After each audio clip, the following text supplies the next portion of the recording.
Hello class, this is Mrs. Barrow. I'm here to show you how to fill out the Israelite Concept Map if you choose to do it digitally from the activity list.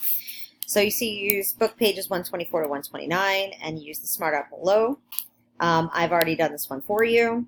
The easiest way to do it is to click on this little arrow right here, and if you see this pops up on this side, and you can type whatever notes you want.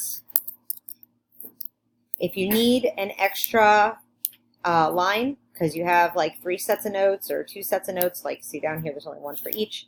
When you're done typing, you hit enter and another one magically appears for you, and then you can just delete it.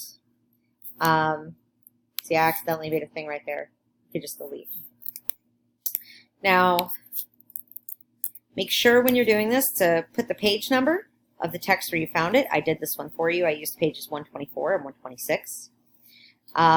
You are also able to drag these around a little bit to try to make a little more room, just in case the text gets jumbled with each other. It'll help keep it organized. And that's it. So good luck with the assignment. I hope you guys have a great day.